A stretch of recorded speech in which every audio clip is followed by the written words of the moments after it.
नमस्कार मित्रांनो, सुस्वागतम. आनंदी या मालिकेच्या आजच्या भागामध्ये अगदी मनपूर्वक मी तुमचं स्वागत करते.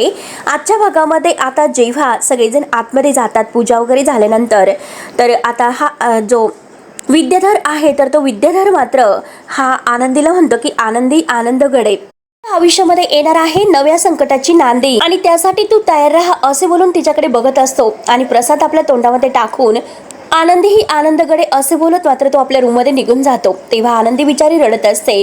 तर सुनीता म्हणते की हे बघा आनंदी मॅडम, अहो तुम्ही कशाला रडतात, वाईट वाटून घेतात? तुमच्यामुळे तर आजचा हा दिवस चांगला झालेला आहे आणि एवढं मोठं होऊन सुद्धा तुम्ही एकटीने हे सर्व पार पाडलेलं आहे, त्यामुळे प्लीज रडू नका, शांत व्हा. तेव्हा लगेच आता आनंदी रडतच म्हणते की सुनीता ताई, मी कशी शांत होणार बरं? आज एकाच घरामध्ये एकाच व्यक्तीसाठी 2 होम झालेत. समिता ताईंचा तो जो फोटो आहे तर तो फोटो फाडला गेला आणि मालक साहेब मात्र प्रसाद न घेता निघून गेले आणि मी फक्त पूजा केली, पण तरी सुद्धा मी खुश नाही राहू शकत. त्यानंतर आनंदीला खूप वाईट वाटलेलं आहे. आनंदी इतकी रडत आहे. सुनीताताई समजवण्याचा खूप प्रयत्न करतात, पण तरी सुद्धा ऐकायला तयारच नसते. आणि जे काही आज जो हा पृथ्वी आहे तर पृथ्वी आपल्या बापाला जे काही बोललेलं आहे तर ते सर्व काही मात्र आता आनंदीला आठवत असतं. आनंदी बिचारी आता हे सगळं काही आठवून तिला वाईट वाटत असतं आणि हे सगळं काही आठवून मात्र आता समिताताईंकडे बघत आता म्हणत असते की समिताताईंच्या फोटोकडे, समिताताई अहो या घरासाठी तुम्ही आता दिवस रात्र झटत होतात, असं या घराला एकत्र आणण्यासाठी तुम्ही इतके प्रयत्न केले आणि तरी सुद्धा मात्र आज या घरात तुमचे एक होम 2 झालेले आहेत. तरी सुद्धा तुम्हाला किती वाईट वाटत असेल. या घरामध्ये जी परिस्थिती घडत आहे ती परिस्थिती बघून मात्र तुमच्या मनाला काय वाटत असेल आणि श्राद्धाच्या दिवशी तुम्हाला किती त्रास होत असेल याची मला पूर्ण कल्पना आहे. म्हणून आता समिताबद्दल आनंदीला फार वाईट वाटत असतं आणि हे बघा मला सुद्धा तेवढाच त्रास होतो जेवढा त्रास तुम्हाला होत असेल.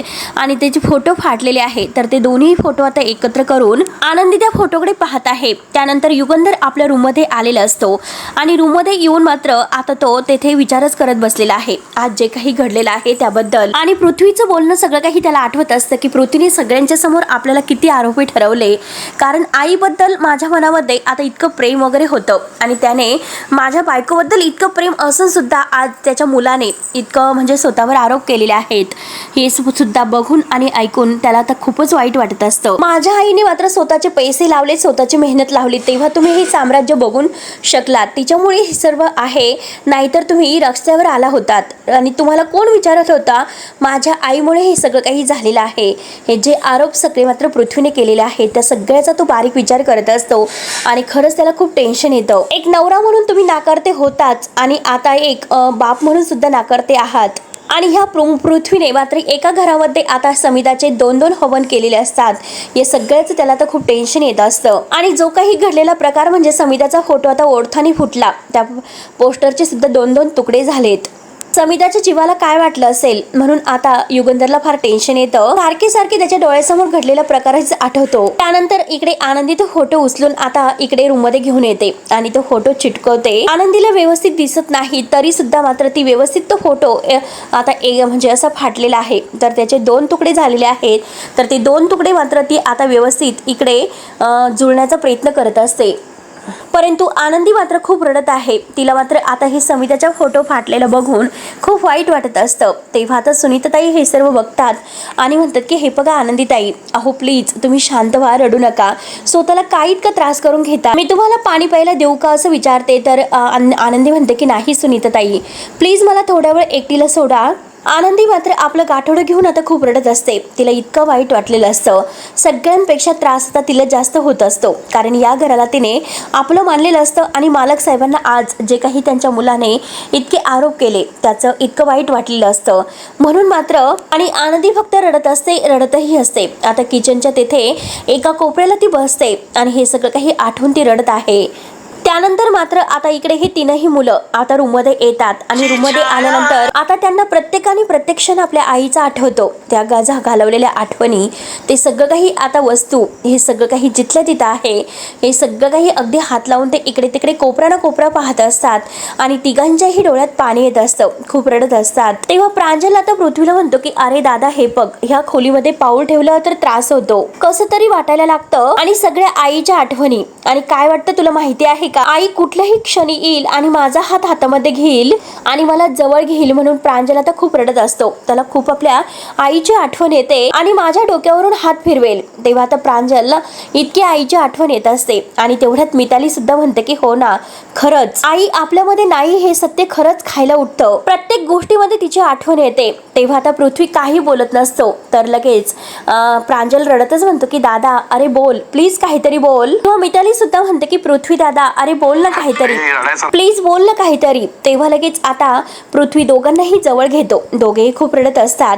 पृथ्वी दोघांना म्हणतो की हे बघा असं रडायचं नाही, इथे बसा, अजिबात रडायचं नाही. आणि हे बघा आपली आई आता आपल्याला सोडून कुठेही गेलेली नाही. तिचे आशीर्वाद आज सुद्धा आपल्या सोबतच आहे. आणि हे बघा असं परत रडायचं नाही, मी आहे ना तुमच्या सोबत.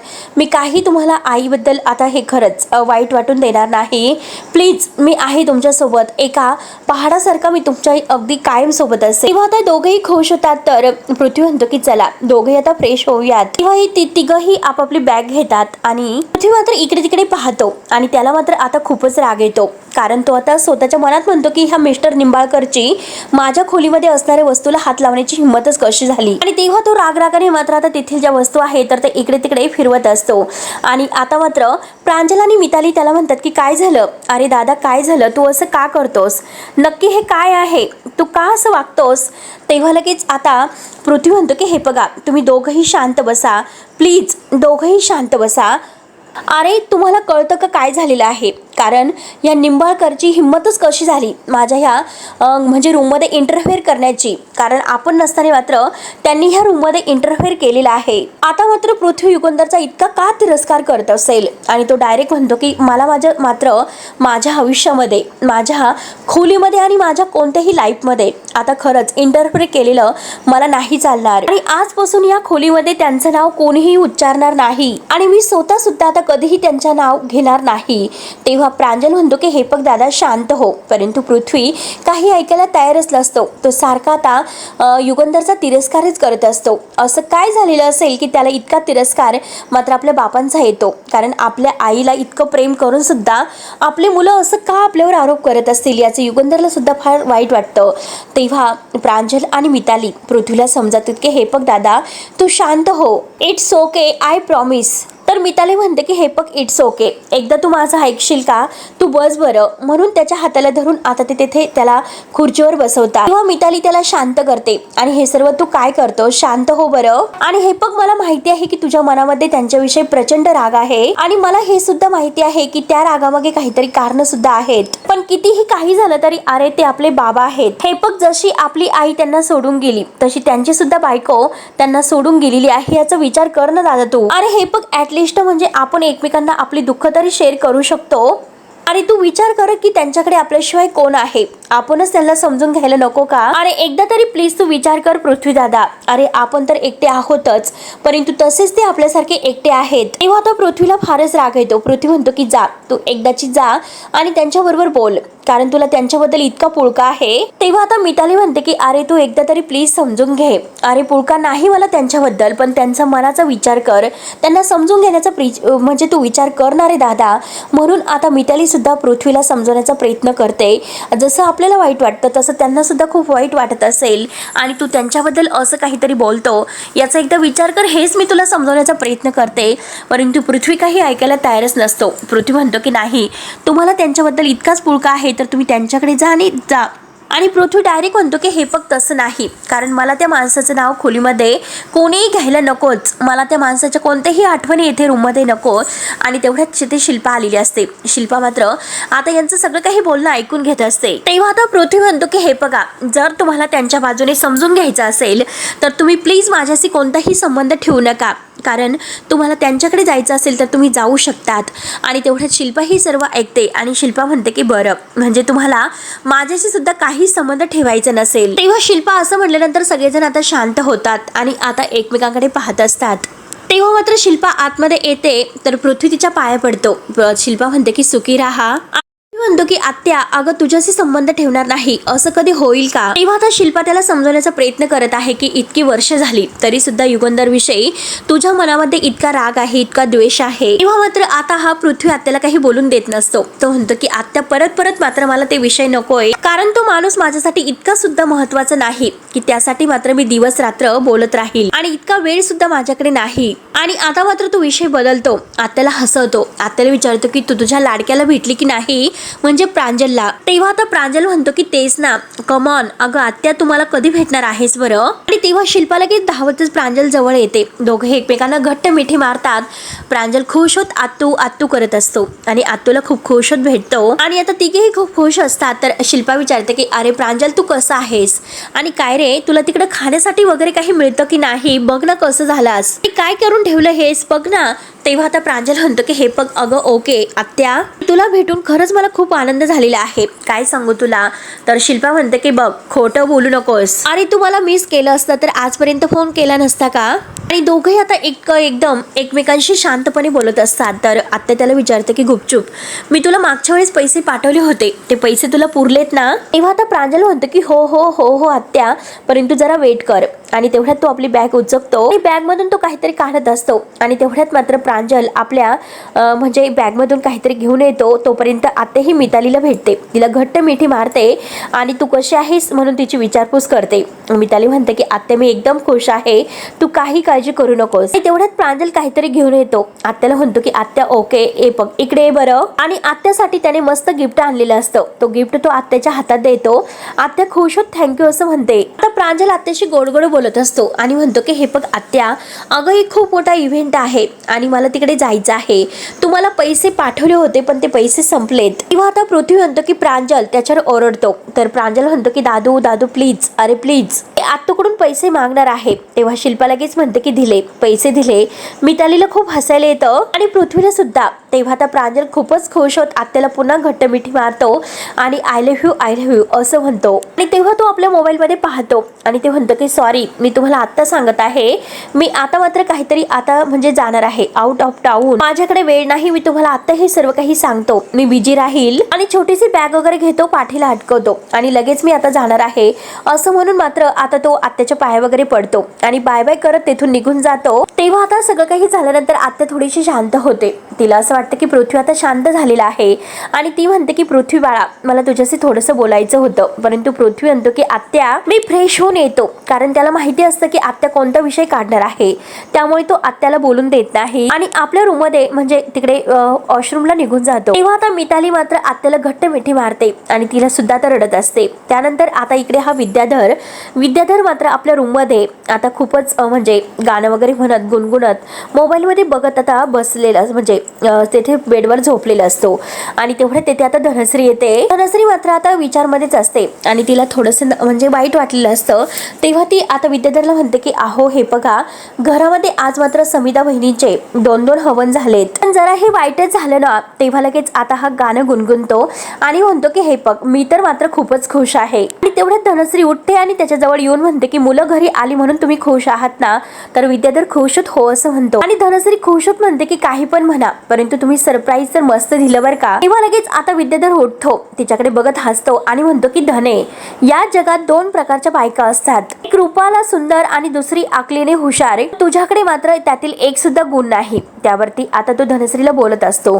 धनश्री म्हणते की अहो काय बोलतात तुम्ही, आता काय चुकलं बरं माझं असं विचारते. आता विद्याधर म्हणतो की अगं तू अजून किती तुझ्या बावटपणाचं प्रदर्शन करणार आहेस बरं. आणि हे बघ अगं, ते पोरं काही अचानक आलेले नाहीत, मीच त्यांना बोलावून घेतलेलं आहे. तेव्हा आता धनश्री म्हणते की काय बोलतात, म्हणजे अहो तुम्ही त्यांना बोलावलं का. तेव्हा विद्याधर हसतो आणि म्हणतो की हो, मीच त्यांना बोलावून घेतलेलं आहे. तेव्हा आता धनश्री म्हणते की अहो हे बघा, तुम्ही काय केलं, हे भाऊजींना जर समजले तर कसं होईल. त्यानंतर आता इकडे आरती मात्र आता आपल्या घरातील खांबावर काहीतरी पेंटिंग वगैरे काढत असते आणि तेवढ्यात आता ही आरची तिला शोधत येते. आरची इकडे तिकडे पाहते आणि तेवढ्यात तिला आरती समोर खांबाजवळ दिसते. तेव्हा ती येते आणि म्हणते की ती पेंटिंग वगैरे बघून, आरती ताई अगं तू किती छान पेंटिंग काढलेली आहेस ग, आणि हे कशासाठी काढलीस तू असं विचारते. तेव्हा लगेच आता ही आरती म्हणते की अगं हे बघ आबा माझ्यावर रागवलेले आहेत, मग त्यांच्या चेहऱ्यावर स्माइल वगैरे येण्यासाठी, त्यांना खुश करण्यासाठी मी हे सर्व करत आहे तर, आणि त्यासाठी प्रयत्न करते. आणि तेवढ्यात मात्र आरतीचं लक्ष जातं तर आबा बाहेर येत आहेत. ती लगेच आरतीला म्हणते की अगं हे बघ आरतीताई,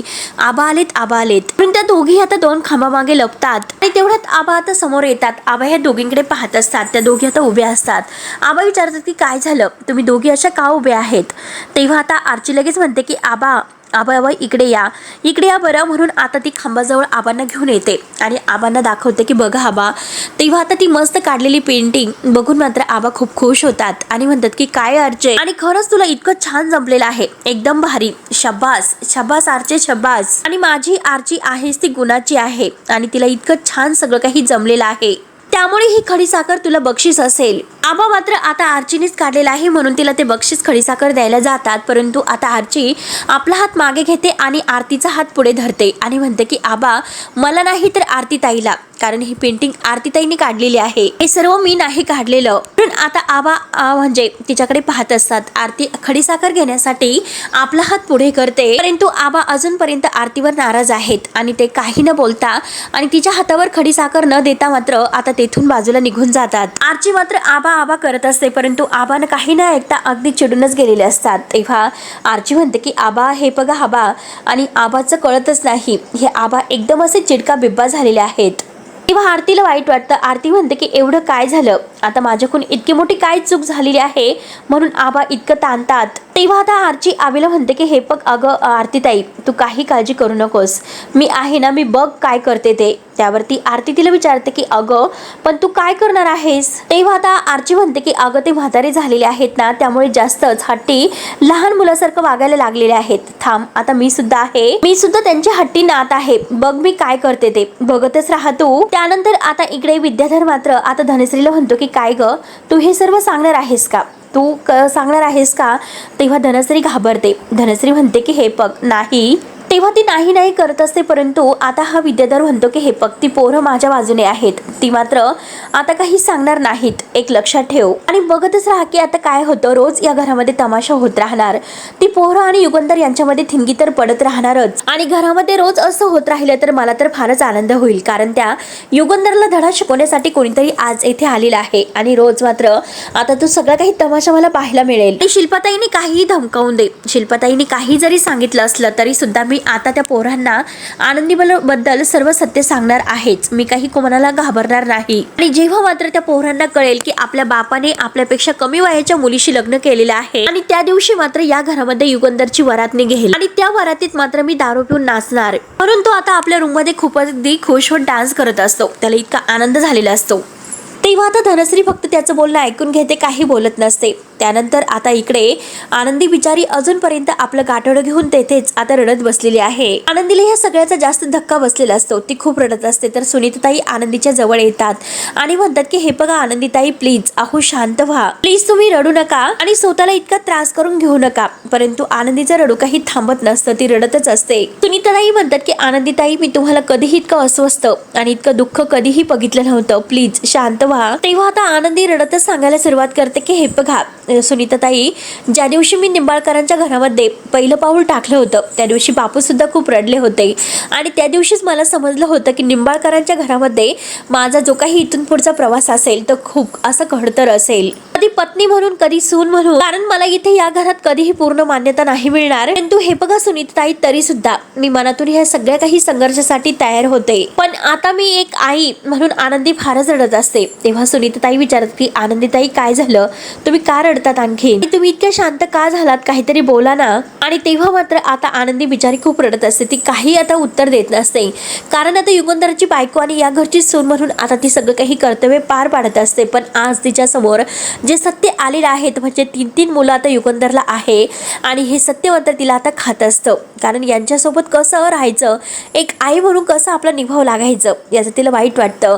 तेव्हा मित्रांनो, शेवटी हा भाग येथे संपतो. पुढील भागामध्ये आता युगंधरला सगळं काही माहिती झालेलं असतं, कारण समिताच्या श्राद्धामध्ये सगळं काही पचका विद्याधरमुळे झालेला असतो, आणि तो आता सगळ्यांच्या समोर विद्याधरच्या कानामागे देतो आणि त्याच्या तोंडाला काळं भासतो. अगदी तेथे काळं जे राखेचं भांडं ठेवलेलं आहे तर त्यामध्ये आता जाऊन पडतो, कारण युगंधरने एक सनकरी त्याच्या कानामागे दिलेली असते. तेव्हा त्याचा चेहरा काळा झालेला बघून फार मोठा धक्का बसतो आणि तेवढ्यात तेथे पृथ्वी येतो. तेव्हा युगंधर हातामध्ये आता ती राख वगैरे घेतो आणि म्हणतो की माझ्या समिधाच्या कार्यामध्ये तुमच्या दोघांमुळे आता विघ्न आलेला आहे आणि मी स्वतःच्या हाताने मात्र आताच्या आता तुम्हाला दोघांना या घराच्या बाहेर काढतो. तेवढ्यात तेथे आनंदी तो फोटो घेऊन येते आणि थांबा असं म्हणते. आपल्या समिधाताईंच्या या श्राद्धासाठी मी तुम्हाला सगळ्यांना शांत राहण्यासाठी प्लीज शांत व्हा, आजच्या दिवशी आपण एकत्र येऊयात या श्राद्धाच्या दिवशी.